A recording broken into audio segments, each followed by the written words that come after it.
One of my first ideas for making videos about My Singing Monsters was just complaining. Twice, actually. I ended up scrapping those for what we now have as the Fact series, but I never really forgot about them. Cut to November last year when I realized Rare Workshop monsters have been out for 3 months and I only have 1. Then I kept thinking about other things I didn't like and how I could fix them. Unlike a lot of other companies, especially mobile game companies, Big Blue Bubble actually listens to the fanbase. Ever wondered why we have a collect all button? The fanbase begged for it for years. Look at this giant reveal it had when it was first added, which means that if someone from Big Blue Bubble sees this video, a change could be made. Granted, I probably have a better chance of winning the lottery, but oh well, I'm just making this for fun anyway. Quickly before we start, I asked my Discord and made a community post asking for what people didn't like. I picked some ideas that I liked for the video. Only from the community tab though, because my Discord got distracted incredibly quickly. First up, the reason I made this video in the first place, workshop rares. How they currently work is if an element is available to turn rare, you can put a monster in the attunement structure, and if you attune the available element, it has a chance to turn rare. Once you get all the rare elements, the monster turns rare. Did I explain that well? I can't tell. Now on paper, this is fine. Just seems like a more complicated version of the Crucible. One problem, the elements aren't always available. When I first watched the trailer, I assumed the elements would always be available. I mean, it seems like they're always available, so it's good. A lot of people commented about the system being flawed, so I came up with 2 ways to fix it. Number 1, make the elements always available, and lower the chances of the element becoming rare. The chances of an element becoming rare are already not great, but I think they're just good enough for constant elements to be too easy. If an element turning rare is a 10% chance, which is a complete guess, I change it to a 5% chance to make them always available. The second option, a monthly rotation of 3 elements. My first version of this rotation of elements took me like 45 minutes to figure out. It had to do with celestials and seasonals, and then I realized that this was better. Which, whatever. I'm fine with either of these 2 being added, just anything other than what we have now. Next, I want to focus on what I play this game for, decoration. If you've seen my islands, which is unlikely because it's something we'll talk about later, you'll know that I try to decorate my islands according to their color scheme. And this has gone great. I've made some really good islands with the system. However, one island has been absolutely torturous to me. That island is my second favorite in the game, Magical Sanctum. Now, why is this so hard to decorate? Well, that's because of the island's colors. Pinkish purple and brown. But the brown would look ugly on the pinkish purple, so I'm just going to focus on the pink. So, what's the problem here? Well, let's look at the colors of every permanently available decoration in the game. There's almost no pink or purple decorations. But wait, you might be thinking, what about the island skin? Well, that is how I'm planning to decorate it, but there's just as many red decorations as purple ones. Now I did say permanently available decorations because there are 71 seasonal decorations, but those are only available for 2 or 3 weeks, and half of them are expensive, so I don't really think it's fair to add those to the count. So I would add some more permanent decorations, especially ones in the bottom few colors. I don't need every color to have as many decorations as green or anything, but I do think that these colors need more. Speaking of decorating, Gold Island. I'm not asking for decorations to be added to it because frankly I don't care, but I do want this to be better. I've tried to decorate this island a few times, only to give up and steal a layout from the wiki. But a big reason why it took so long is this awful monster selection. It's an order of the islands they're on, but it's messy to say the least. Personally, I'd fix this by putting every monster together. The Goals tab. Yeah, this is kind of neglected for players who are farther in the game, but I've had an idea for a while. Just add completing an island collection to it. I've always found it a little weird that there's 2 counters for completion of an island, only for you to get nothing when you actually complete it. Now if this were to get added, I don't think it should be right away, since the only islands with completed collections are these, but I still think that eventually this would be a good addition. Now for some other later game goals, power up all epic wall boxes, which there's still 1 more, so we'd have to wait. Fugue all how do you say that? Fugue. Fugue? Fugue. Okay. Fugue all paranormals, again, would have to wait. Get a castle to the max crystal level, and that's just a few ideas I have. Now let's talk about the godforsaken friend limit.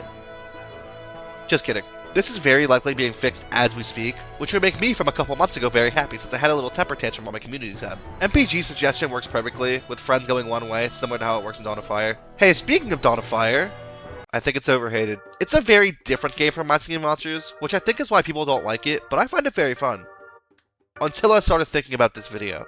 You see, unlike my account in the main game where I had to restart because I didn't know how to get my old account from my iPad, my Dawn of Fire account is the same one I've gotten since I got the game in Halloween in 2015, which led me to forget how genuinely awful the castle system in this game is. In the main game, completing the main monsters of an island can be done without upgrading the castles with diamonds. If you want more special monsters, you have to cough up some diamonds to upgrade the castle.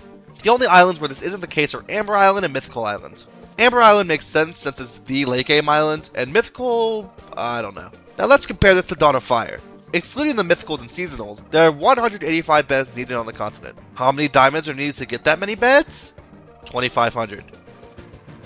2,500! That's equivalent to $28. I completely forgot all of this since I probably bought all this when I was like 10. And to top it all off, this is Dawn of Fire we're talking about. The game with inflation so bad that everything else costs 4 times as much as the main game. The only generator costs 400 diamonds. Now yes, there are goals in Skyship to make the diamond extractor possible for free, even though it would take some time. But after you get the diamond extractor, it would take a minimum of 5 months and 22 days to afford the needed beds. And that's assuming you can get the diamond extractor to level 10 and don't spend any diamonds on anything else. And if Constant was like Floating City where the monsters don't do anything, this would be fine. But no, they do, and it's one of the best songs in either game. I want to love this game. I want this game to stop being neglected by everyone. But this right here, this ruins it. I think the diamond system in the main game is very fair, especially for a mobile game. I played the game when mini-mines still cost coins, so I don't really know how accurate what I'm about to say is, but here we go. As a new player, you'll see the mini-mine, and know you need to save up to buy it. 10 diamonds is very easy to get as a new player. Wheel, memory gain, daily login, you name it. Once you buy it, you realize, oh wait, there's one on Cold Island too? Guess I gotta keep saving up diamonds, which will be a little easier now that I'm getting 1 free diamond a day from Plant Island. Again, I could be wrong, but this seems very fair to me, especially since diamonds aren't really needed until you get later into the game. Dawn of Fire has nothing like this and everything's more expensive. Now for a while, I wasn't planning on saying any of this. If something costs too many diamonds, Big Blue Bubble usually doesn't change it since I assume they don't want to undo people's hard work. But then they changed the Celestials with no refund, so they can 100% do this. I know that was a lot, but this game's really fun. It's just essentially locked behind a paywall to complete the game's main island. Most games are paid, I'm aware, but you shouldn't have to spend almost $30 just to hear a song, which is the entire point of these games. Sorry, that section alone was more words than half of the Magical Fact script. Let's talk about something else in Dawn of Fire, namely the structures. These can be upgraded to lower the amount of time it takes to make food, and this system's pretty cool. But I do have a complaint. Why don't they go to 50% faster? Seriously, I know they wanted to end the leveling on level 10, but I'd much rather have an exact half time and the structure be level 11 than it be level 10 with 45% faster. On that note, unless I'm doing my math wrong, these are not 45% faster. I don't have every structure at level 10, but here's just a few examples. But I am pretty bad at math, so feel free to correct me in the comments if I'm doing something wrong. On the topic of upgrading, why not throw in essences as requires to upgrade? They would have to be later upgrades since you don't unlock essences until level 50, but this would give them another use. This point might become irrelevant when essences get their other use, which knowing Dawn of Fire will be like 2028, but I think requiring essences to get a structure to level 11 would be a great use for them. Plus, if I have to make another carved aqualine crystal, I'm gonna lose my mind. Back to the main game, the Coliseum. Besides the boombox getting whatever new CG5 song, this island's probably never gonna get updated again. But why? I get it, 50 quests is enough, but why not add an option to replay these quests? I seriously don't understand the thought process of locking these quests forever, so let people replay them, try out new combinations of monsters, or maybe make a harder version of these quests that require actual strategy and can't just be won by using 3 choristers. Although, that might be too much to ask, because really, who'd play it? So adding an option to replay these quests is probably enough to add here. Next is a small one, but I don't like that the level 20 stars have to show up. I'm fine with them existing. In fact, I feed to level 20 on islands where the stars look good, but every other island I feed to level 19. And you know, if you can turn off the links on Titan Souls, you should be able to turn these off too. Then I'd finally have level 20 monsters on the non-yellow islands. In a similar vein, why not allow us to change the colors of permanent torches? Like the stars, I only use the blue torches on islands where they look good, but if we could change the color of permanent torches, I'd actually use them on more islands. Okay, this last one's tiny, but it annoys me so much. When placing a decoration on a full island, it can't be placed. But there is a pack button that's grayed out. This matters because I decorate my islands first, then I get them to 100% happiness. So if I can't put a big decoration down, I have to sell something, then place a decoration down, then pack it, then rebuy what I sold. That's a lot of steps, isn't it?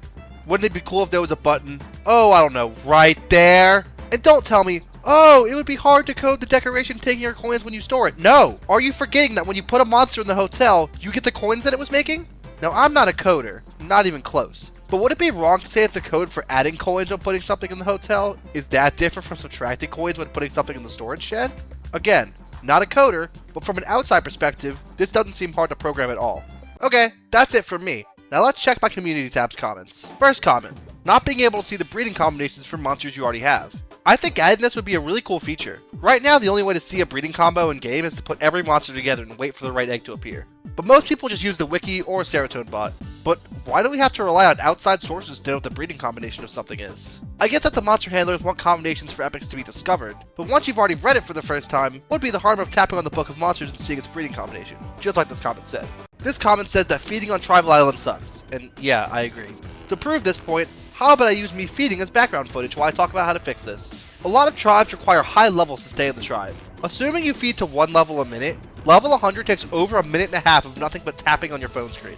To fix this, I'd add a little icon, called like Quick Feed or something. Once you press it, you'll input a level. Once you do that, it tells you how many shards you're about to spend.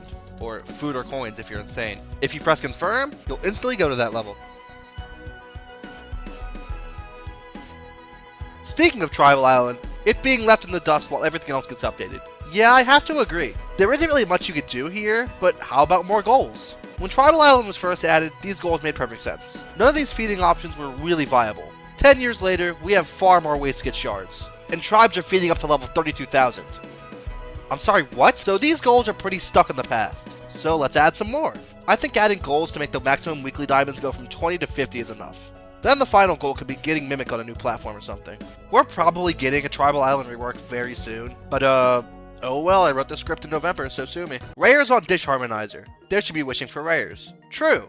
I really like how the Dish Harmonizers work. That being said, the rares suck. But they don't have to. There's an obvious solution that this comment pointed out. Wishing.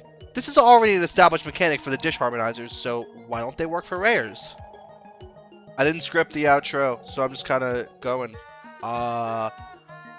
Just because I complained a lot doesn't mean I don't like this game, because I mean, obviously I do, and I'm not gonna stop playing this game or anything if none of these get added. I don't think any of them will get added. I might get forced off soon, but that's a topic for another day. Bye.